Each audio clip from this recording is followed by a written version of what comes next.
ಸಕಲೇಶಪುರದ ಜೈ ಕರ್ನಾಟಕ ಸಂಘ ಬೆಳ್ಳಿಕೆರೆ ವತಿಯಿಂದ ಆಯೋಜಿಸಿದ ಎಸ್ಕೆ ಕರೀಂ ಖಾನ್ ಸೌಹಾರ್ದ ಪ್ರಶಸ್ತಿ ಹಾಗೂ ಅಮೃತ ಕಾವ್ಯ ಪ್ರಶಸ್ತಿ ಪ್ರದಾನ ಸಮಾರಂಭ ತಾಲೂಕಿನ ರಕ್ಷಿತಿಯ ಪೂರ್ಣಚಂದ್ರ ತೇಜಸ್ವಿ ಸಾಂಸ್ಕೃತಿಕ ಕೇಂದ್ರದಲ್ಲಿ ವಿಜೃಂಭಣೆಯಿಂದ ನಡೆಯಿತು. ಮಲೆನಾಡಿನ ಹಸಿರು ಹೊದಿಕೆಯ ನಡುವೆ ನಡೆದ ಈ ರಾಜ್ಯಮಟ್ಟದ ಕಾರ್ಯಕ್ರಮಕ್ಕೆ ಸಾಹಿತ್ಯ, ರಂಗಭೂಮಿ ಹಾಗೂ ಸಾಂಸ್ಕೃತಿಕ ಕ್ಷೇತ್ರದ ಗಣ್ಯರು ಸಾಕ್ಷಿಯಾದರು. ಸಾಹಿತ್ಯಾಸಕ್ತರು, ಕಲಾವಿದರು ಹಾಗೂ ಸಾರ್ವಜನಿಕರು ಹೆಚ್ಚಿನ ಸಂಖ್ಯೆಯಲ್ಲಿ ಭಾಗವಹಿಸಿದರು. ಕಾರ್ಯಕ್ರಮದ ಉದ್ಘಾಟನೆಯನ್ನು ಶ್ರೀಮತಿ ಕವಿತಾ ಸುಬ್ಬಯ್ಯ, ಮಾಲಿನಿ ವಿಶ್ವನಾಥ್ ನೆರವೇರಿಸಿದರು. ರಾಧೆ ರಕ್ಷಿತಿ ಪ್ರಾರ್ಥನೆಯನ್ನ ಸಲ್ಲಿಸಿದರು. ಆದುವ ಸಮಯ ಕ್ಷತ್ರಿಯನಾಗು, ಜ್ಞಾನವ ಪಡೆದು ವಿಪ್ರನೆಯಾಗು. ಕಾದುವ ಸಮಯ ಕ್ಷತ್ರಿಯನಾಗು, ವೈಶ್ಯನೇ ಆಗು ಶೂದ್ರನೆಯಾಗು. ವೈಶ್ಯನೇ ಆಗು ಶೂದ್ರನೆಯಾಗು, ಏನಾದರೂ ಆಗು ಮೊದಲು ಮಾನವನಾಗು. ನೀಯೇನಾದರೂ ಆಗು ಮೊದಲು ಮಾನವನಾಗು. ಹಿರಿಯ ಕವಿ ಸುಬ್ಬ ಹೊಲಿಯಾರ್ ಪ್ರಾಸ್ತಾವಿಕವಾಗಿ ಮಾತನಾಡಿ ಪ್ರಶಸ್ತಿಯ ಹಿನ್ನೆಲೆ ಹಾಗೂ ಮಹತ್ವವನ್ನ ವಿವರಿಸಿದರು.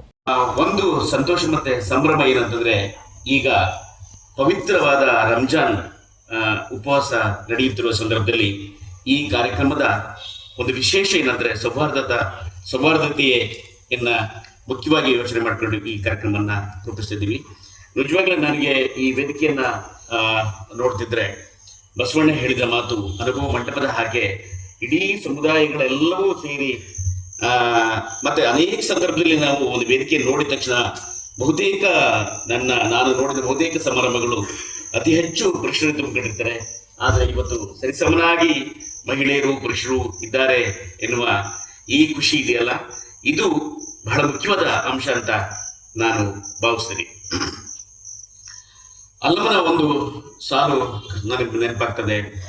ಎತ್ತಣ ಕೋಗಿಲೆ, ಎತ್ತಣ ಮಾಮರ, ಎತ್ತಣದ ಸಂಬಂಧವಯ್ಯ, ಬೆಟ್ಟದ ನಲ್ಲಿಕಾಯಿ, ಸಮುದ್ರದೊಳಗಿನ ಉಪ್ಪು ಎನ್ನುವ ಹಾಗೆ ಈ ಸಂಬಂಧಗಳನ್ನು ಬೆಸೆಯುವ ಈ ಕಾಲ ಇದೆಯಲ್ಲ, ಅಥವಾ ಯಾವತ್ತಿನ ಕಾಲ ಇದೆಯಲ್ಲ, ಅದು ಪಂಪನಿಂದ ಹಿಡಿದು ಇವತ್ತಿನವರೆಗೆ ಪಂಪ ಹೇಳಿದ ಮಾತಿರ್ಬೋದು, ಅಥವಾ ದೇವರು ಮಾದೇವ ಹೇಳಿದ ಸಮಂಜನ ದೊಡ್ಡದುಕನ ಅಂತ ಹೇಳುವ ಈ ಮಾತುಗಳನ್ನು ಮತ್ತೆ ಮತ್ತೆ ಕಟ್ಟುವ ಕೆಲಸದಲ್ಲಿ.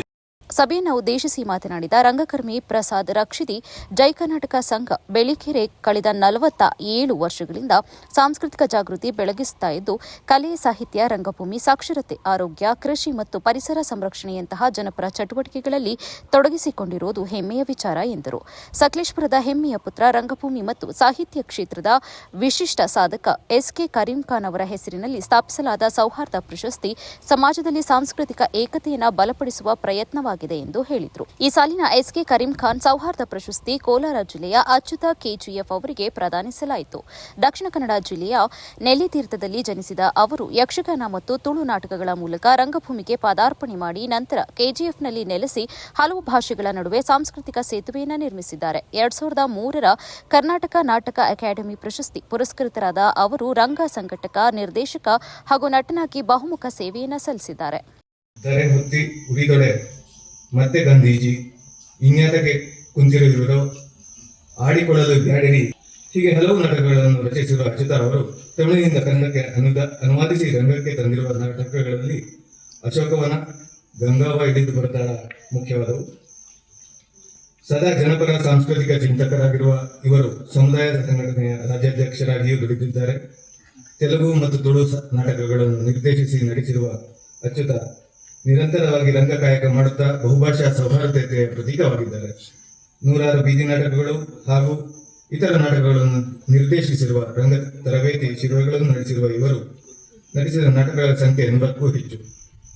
2003ರ ಕರ್ನಾಟಕ ನಾಟಕ ಅಕಾಡೆಮಿ ಪ್ರಶಸ್ತಿ, ಕನ್ನಡ ಸಾಹಿತ್ಯ ಪರಿಷತ್ತಿನ ಶತಮಾನೋತ್ಸವ ಪ್ರಶಸ್ತಿ, 2019 ಕರ್ನಾಟಕ ಸರ್ಕಾರದ ಗಾಂಧಿ ಸ್ಮಾರಕ ಅಧ್ಯಯನ ಕೇಂದ್ರದಿಂದ ಬಾಪು ಸನ್ಮಾನ ಸೇರಿದಂತೆ ಅನೇಕ ಪ್ರಶಸ್ತಿಗಳಿಗೆ ಪಾತ್ರರಾಗಿರುವ ಅಚ್ಯುತರಿಗೆ ಇದೀಗ 2026ರ ಎಸ್ಕೆ ಕರೀಂ ಖಾನ್ ಸೌಹಾರ್ದ ಪ್ರಶಸ್ತಿಯ ಗೌರವ.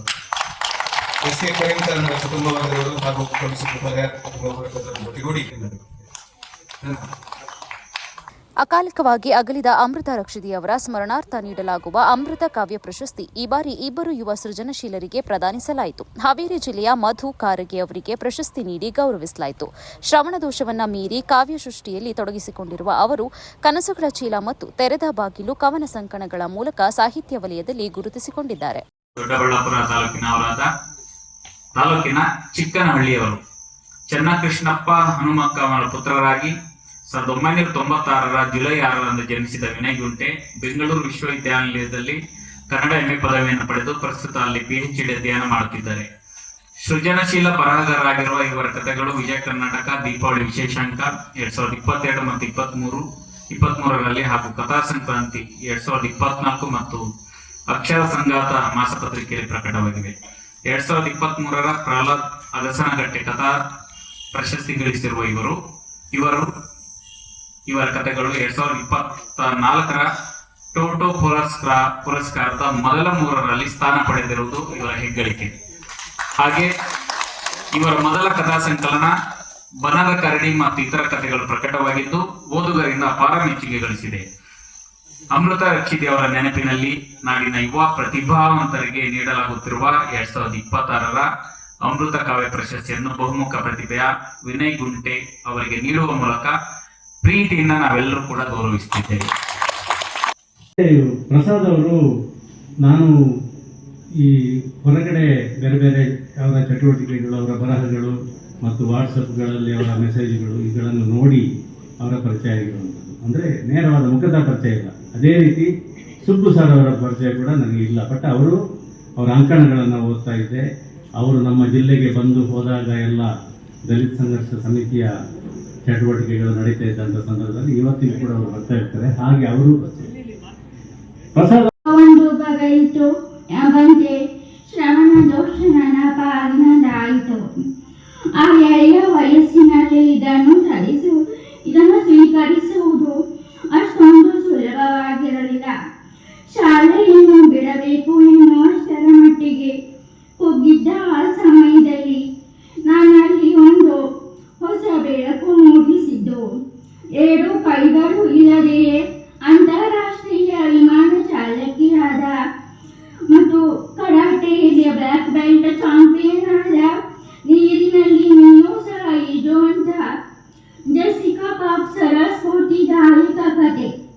ಬೆಂಗಳೂರು ಗ್ರಾಮಾಂತರ ಜಿಲ್ಲೆಯ ವಿನಯ್ ಗುಂಟೆ ಅವರಿಗೂ ಅಮೃತ ಕಾವ್ಯ ಪ್ರಶಸ್ತಿ ಪ್ರದಾನಿಸಲಾಯಿತು. ಕಥೆಗಾರರಿಗೆ ಹೆಸರು ಮಾಡಿದ ಅವರು ಬನದ ಕರಡಿ ಮತ್ತು ಇತರ ಕಥೆಗಳು ಸಂಕಲನದ ಮೂಲಕ ಓದುಗರ ಮೆಚ್ಚುಗೆ ಪಡೆದಿದ್ದಾರೆ. ಪ್ರಶಸ್ತಿ ಪುರಸ್ಕೃತರಿಗೆ ಗೌರವ ಪತ್ರ, ಫಲಕ ಹಾಗೂ ನಗದು ಬಹುಮಾನ ನೀಡಿ ಸನ್ಮಾನಿಸಲಾಯಿತು. ದೊಡ್ಡಬಳ್ಳಾಪುರ ತಾಲೂಕಿನವರಾದ ತಾಲೂಕಿನ ಚಿಕ್ಕನಹಳ್ಳಿಯವರು ಚನ್ನಕೃಷ್ಣಪ್ಪ ಹನುಮಕ್ಕ ಅವರ ಪುತ್ರರಾಗಿ 1996 ಜುಲೈ 6ರಂದು ಜನಿಸಿದ ವಿನಯ್ ಗುಂಟೆ ಬೆಂಗಳೂರು ವಿಶ್ವವಿದ್ಯಾನಿಲಯದಲ್ಲಿ ಕನ್ನಡ MA ಪದವಿಯನ್ನು ಪಡೆದು ಪ್ರಸ್ತುತ ಅಲ್ಲಿ PhD ಅಧ್ಯಯನ ಮಾಡುತ್ತಿದ್ದಾರೆ. ಸೃಜನಶೀಲ ಬರಹಗಾರರಾಗಿರುವ ಇವರ ಕಥೆಗಳು ವಿಜಯ ಕರ್ನಾಟಕ ದೀಪಾವಳಿ ವಿಶೇಷಾಂಕ 2022 ಮತ್ತು 23ರಲ್ಲಿ ಹಾಗೂ ಕಥಾ ಸಂಕ್ರಾಂತಿ 2024 ಮತ್ತು ಅಕ್ಷರ ಸಂಗಾತ ಮಾಸಪತ್ರಿಕೆಯಲ್ಲಿ ಪ್ರಕಟವಾಗಿವೆ.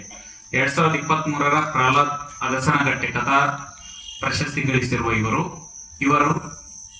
ಇವರ ಕಥೆಗಳು 2024ರ ಟೋಟೋ ಪುರಸ್ಕಾರದ ಮೊದಲ 3ರಲ್ಲಿ ಸ್ಥಾನ ಪಡೆದಿರುವುದು ಇವರ ಹೆಗ್ಗಳಿಕೆ.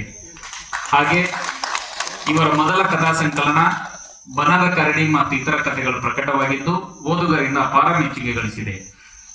ಅಮೃತ ರಕ್ಷಿತಿ ಅವರ ನೆನಪಿನಲ್ಲಿ ನಾಡಿನ ಯುವ ಪ್ರತಿಭಾವಂತರಿಗೆ ನೀಡಲಾಗುತ್ತಿರುವ 2026ರ ಅಮೃತ ಕಾವ್ಯ ಪ್ರಶಸ್ತಿಯನ್ನು ಬಹುಮುಖ ಪ್ರತಿಭೆಯ ವಿನಯ್ ಗುಂಟೆ ಅವರಿಗೆ ನೀಡುವ ಮೂಲಕ ಪ್ರೀತಿಯಿಂದ ನಾವೆಲ್ಲರೂ ಕೂಡ ಗೌರವಿಸುತ್ತಿದ್ದೇವೆ. ಧೋರಣೆಗಳು ಇಟ್ಕೊಂಡು ಯಾರಿಗೆ ಕೆಲಸ ಮಾಡ್ತೀರೋ ಅವ್ರನ್ನ ಗುರುತಿಸಿ ಈ ಒಂದು ಪ್ರಶಸ್ತಿ ಕೊಡ್ತೀವಿ ಅಂತ ಹೇಳಿದ್ರು.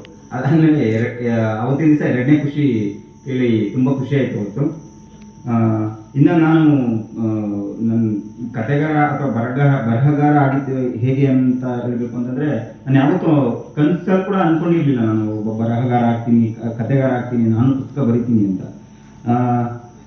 ಕಾರ್ಯಕ್ರಮದ ಅಧ್ಯಕ್ಷತೆಯನ್ನು ಕ್ಯಾಮನಹಳ್ಳಿ ಪಂಚಾಯತ್ ಅಧ್ಯಕ್ಷರಾದ MJ ಮಲ್ಲೇಶ್ ವಹಿಸಿದರು. ಶಾಸಕರಾದ ಸಿಮೆಂಟ್ ಮಂಜುನಾಥ್ ಪ್ರಶಸ್ತಿ ಪುರಸ್ಕೃತರನ್ನ ಅಭಿನಂದಿಸಿದರು. ಫಲವಾಗಿ ಒಂದು ರಂಗಮಂದಿರವನ್ನ ಇಷ್ಟೊಂದು ಸುಂದರವಾಗಿ ನೋಡಲಿಕ್ಕೆ ಸಾಧ್ಯ ಆಗಿದೆ ಅಂತ ಹೇಳಿದ್ರೆ ತಪ್ಪಾಗಲಾರದು. ಅಂತ ಹೇಳಿದ್ರೆ ಈ ಒಂದು ರಂಗಮಂದಿರವನ್ನ ಕಟ್ಟಬೇಕು ಅಂತಕ್ಕಂಥ ಇಚ್ಛಾಶಕ್ತಿಯನ್ನ ತುಂಬಾ ಪ್ರೀತಿಯಿಂದ ಈ ಒಂದು ರಂಗಮಂದಿರವನ್ನ ಕಟ್ಟಿದ್ದಾರೆ. ಈ ರಂಗಮಂದಿರದಲ್ಲಿ ಇಡೀ ಸಕಲೇಶಪುರದಲ್ಲಿ ಎಲ್ಲೂ ನಡೆದೇ ಇರತಕ್ಕಂಥ ನಾಟಕಗಳು ಇಲ್ಲಿ ನಡೀತಾ ಇದ್ದಾವೆ. ರಾಜ್ಯದ ವಿವಿಧ ಭಾಗಗಳಿಂದಲೂ ಕೂಡ ಬಂದು ಇಲ್ಲಿ ನಾಟಕವನ್ನ ಕಲಿತಕ್ಕಂಥದ್ದು ಅಥವಾ ಕಲಿತಿರ್ತಕ್ಕಂಥ ನಾಟಕವನ್ನ ಪ್ರದರ್ಶನ ಮಾಡ್ತಕ್ಕಂಥ ಕೆಲಸವನ್ನ ನಿರಂತರವಾಗಿ ಮಾಡ್ಕೊಂಡು ಬಂದಿದ್ದಾರೆ. ಹಿಂದೆನೂ ಒಂದು ನನ್ನ ಕಾರ್ಯಕ್ರಮ ಕರೆದಿದ್ರು, ಅನಿವಾರ್ಯ ಪರಿಸ್ಥಿತಿ ನಂಗೆ ಬರ್ಲಿಕ್ಕಾಗಲ್ಲ. ಬಟ್ ಇದಕ್ಕಿಂತ ಹಿಂದೆ ಒಂದು 2-3 ಕಾರ್ಯಕ್ರಮ ಕರೆದಿರೋ ನಾನು ಬಂದಿದ್ದೀನಿ. ಇವತ್ತು ಕೂಡ ನನ್ನ ಕಾರ್ಯಕ್ರಮಕ್ಕೆ ಬರ್ಲಿಕ್ಕೆ ಆಗುತ್ತೋ ಇಲ್ವೋ ಅಂತ ನಾನು ಆಡ್ರಳ್ಳಿ ಪಾಲಹಳ್ಳಿ ಹತ್ರ ಇದ್ದೆ. ಬಹುಶಃ ನನ್ನ ಡ್ರೈವರ್ 35-40 ನಿಮಿಷ ಗಾಡಿ ನೋಡಿದ್ದೇನೆ, ಯಾಕೆಂದ್ರೆ ಟೈಮ್ ಮುಗಿದೋಗುತ್ತೆ ಅಂತೇಳಿ. ಯಾಕೆಂದ್ರೆ ಬರ್ತೀನಿ ಅಂತ ಮಾತು ಕೊಟ್ಟಿದ್ದೆ, ಸಮಯ ಹೆಚ್ಚು ಕಮ್ಮಿ ಆದರೂ ಕೂಡ ಭಾಗವಹಿಸಬೇಕಾಗಿರ್ತಕ್ಕಂಥ ನಮ್ಮ ಕರ್ತವ್ಯ ಇದೆ, ನನ್ನ ಜವಾಬ್ದಾರಿ ಇದೆ ಅಂತ ಹೇಳಿ ಮಾಜಿ ಶಾಸಕರಾದ ಎಚ್.ಎಂ. ವಿಶ್ವನಾಥ್ ಪ್ರಶಸ್ತಿ ಪುರಸ್ಕೃತರನ್ನ ಅಭಿನಂದಿಸಿದರು. ನನಗೆ ಇವತ್ತು ಒಂದೊಂದು ಶಬ್ದನೂ ತಪ್ಪಿ ಮಾತಾಡಕ್ಕೆ ಹೋಗಬಾರ್ದು, ಭಾರಿ ಭಯನೂ ಕೂಡ ಆಗ್ತಾ ಇದೆ. ಯಾಕೆಂದ್ರೆ ಏನು ತಪ್ಪು ಮಾತಾಡಿದ್ರು ಕೂಡ ಈ ಜನರು, ನೀವು ಕಲಾವಿದರಿದ್ದೀರಿ, ಪತ್ರಕರ್ತರಿದ್ದೀರಿ, ಸಾಧನೆ ಮಾಡೋದಂತಾರೆಲ್ಲ ಇದ್ದೀರಿ. ನಿಮ್ಮ ಎದುರುಗಡೆ ನಾವು ಏನಾರು ಹೇಳಿದ್ರೆ ಅದಕ್ಕೆ ಅರ್ಥಪೂರ್ಣ ಇರಬೇಕು, ಅದಕ್ಕೆ ಶಕ್ತಿ ಇರಬೇಕು. ನಾನು ನಿಮಗೆ ದಂಪತಿಗಳಿಗೆ ಸಾಷ್ಟಾಂಗ ನಮಸ್ಕಾರ.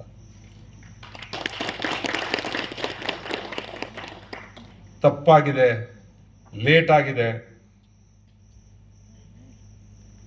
ಈ ರಂಗಭೂಮಿಯನ್ನ ಪುನರ್ಜೀವಗೊಳಿಸ್ಬೇಕಾದಂಥ ಕೆಲಸ 1 ವರ್ಷದ ಹಿಂದೆ ನನಗೆ ಹೇಳಿದರು, ಜವಾಬ್ದಾರಿ ಹೇಳಿದರು. 25ನೇ ಇಸ್ವಿನಲ್ಲಿ ಭಾರಿ ದೊಡ್ಡ 24ನೇ ಇಸ್ವಿ ಅಂಬೇಡ್ಕರ್ ಅವರ ಸ್ಟ್ಯಾಚ್ಯೂ ಮಾಡಬೇಕು ಅನ್ನೋದು. 2 ಅಂಬೇಡ್ಕರ್ ಸ್ಟ್ಯಾಚ್ಯೂ ಇದೆ. ಒಂದು ಹೋರಾಟದ್ದು, ಚಳವಳಿದು, ಸ್ವಾಭಿಮಾನದ ಅಂಬೇಡ್ಕರ್ ಒಂದು, ಇನ್ನೊಂದು ಸರ್ಕಾರಿದು. ಏನಪ್ಪ ಹೇಳೋದು ಕರೆಕ್ಟಾ? ಆ ಸ್ವಾಭಿಮಾನಿ ಚಳವಳಿ ಇದೆಯಲ್ಲ, ಅದು ಹೋರಾಟ ನಡೆಸ್ತು ಈ ತಾಲೂಕಿನ ದಲಿತರು. ಬಸ್ ಸ್ಟ್ಯಾಂಡ್ ಎಲ್ಲ ಕಟ್ಟಿಬಿಟ್ವಿ, ರಾತ್ರಿ ಮಾಡಿದೆ, ಸತ್ಯಾಗ್ರಹ ಹಾಕಿದ್ರು. ಅದೊಂದು. ಇನ್ನೊಂದು ಸರ್ಕಾರದ್ದಾಯಿತು.